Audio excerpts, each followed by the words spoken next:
What's going on, everybody? It's your boy Jay Rich. It's Wednesday, March the 13th, and here are my NBA best bets presented by Pinnacle Sportsbook, your trusted sportsbook for the past 25 years. Today, we're going to be diving into some player props, and I will be diving into a player that absolutely burned me last week on my Lakers pick, but let's get into it right now. So as you guys can see, pretty solid slate in the NBA today, and we're going to be starting out west with the Portland Trail Blazers and the Atlanta Hawks. And the player we're going to be looking for is Jerami Grant, specifically his points.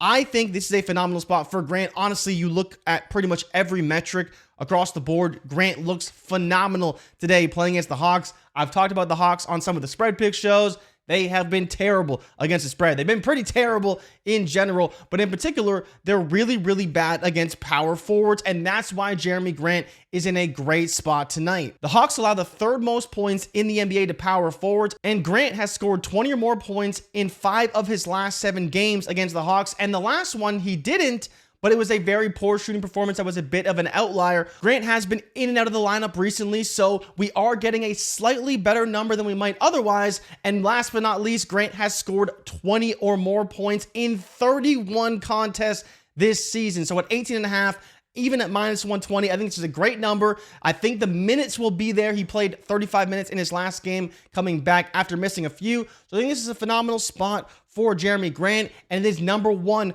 on our best bets for the day. The next one we'll be going to is Sacramento, and I talked about how I got absolutely burned by De'Aaron Fox last week. You see the juice here, 27.5 points, minus 140, and let me tell you, I don't care. I'm still taking it. De'Aaron Fox has scored 28 or more points in each of his last 6 contests against the Los Angeles Lakers. Part of the reason why is because they have the 6th worst defense when it comes to allowing points to opposing point guards, and Fox has taken advantage every single time. So this line is 27.5, minus 140. You don't necessarily want to eat all that juice. This is truly a line that Fox has been hitting very consistently, both against the Lakers and otherwise, because he's scored 28 or more points in 3 of his last 4 games. And one of those games, as I mentioned, was a 44-point performance against the Lakers. So I think this is another great spot for De'Aaron Fox to have another massive game against the Lakers, and playing at home as well. We'll have the home crowd behind him.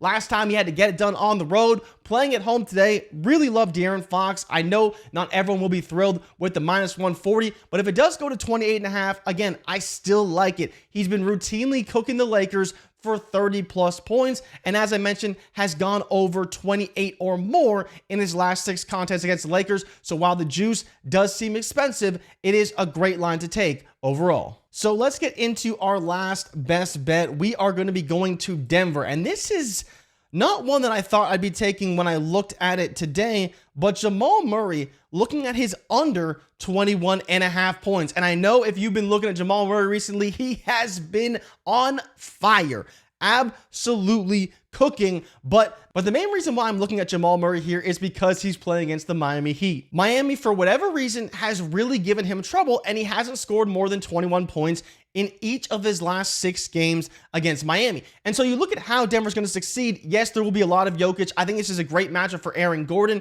And as well, the Miami Heat allow the 8th fewest points to opposing shooting guards. So I think when you look at this game as a whole, there's just many better matchups for Denver across the board, and Murray probably has the least favorable. So in a lot of ways, it's not so much the fact that Murray doesn't have success against Miami, it's the fact there's much better matchups on the floor for Denver, causing Murray to have slightly worse games and be less of a factor against the Miami Heat. It makes a lot of sense. You play to your team's strengths and you play to where your advantages are. When we're looking at overs and unders, we want to see, does this player have an edge against a certain team? And in this case, Murray really doesn't, and the history and his success against the Heat really kind of backs that up. So it's not one that I thought I was going to take, but I do think it is a pretty good line and supported by the data. I understand that Murray is on fire, but even still, he's just really struggled against the Heat, and I don't think this is a great spot for him overall. So we will have to be taking the under here as our last best bet. And there are a few other ones I was looking at as well.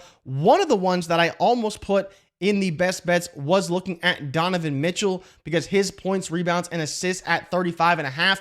At plus 117, I'm like, man, he could do it, but I think the bigger problem for me really is the fact that he's on the road. If he was at home, it'd be a smash over. He's been playing much better at home, scored 30 points or more in each of his last 3 home games, but he is on the road against New Orleans, so he's probably going to go under, but it was one I was looking at from a data perspective. It's just the fact that he is on the road. If he was at home, I think it would be a smash play. One of the more difficult games to look at is this Brooklyn Nets Orlando Magic game, and Franz Wagner in particular was one I was looking at for both the points at 17.5. You see it minus 134. I'm kind of like, I don't know.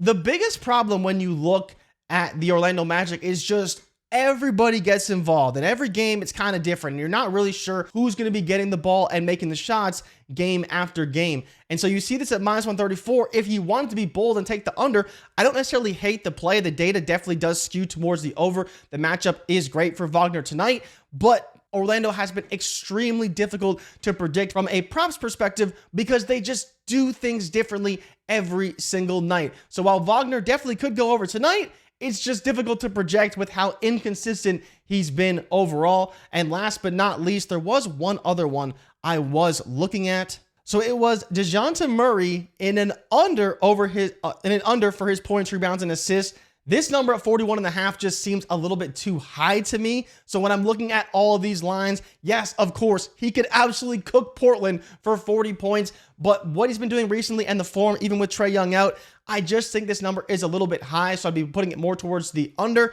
This matchup overall is pretty neutral. Portland actually isn't too bad when it comes to allowing points, rebounds, and assists to opposing point guards and shooting guards.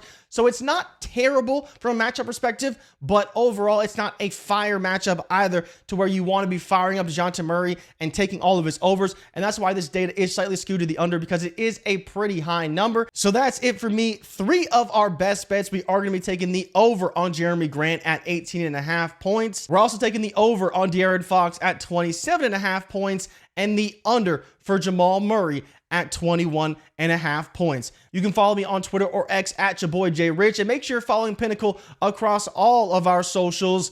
Good luck tonight, and as always, bet smart and bet Pinnacle. I'll see you guys next week. I'm out. Peace.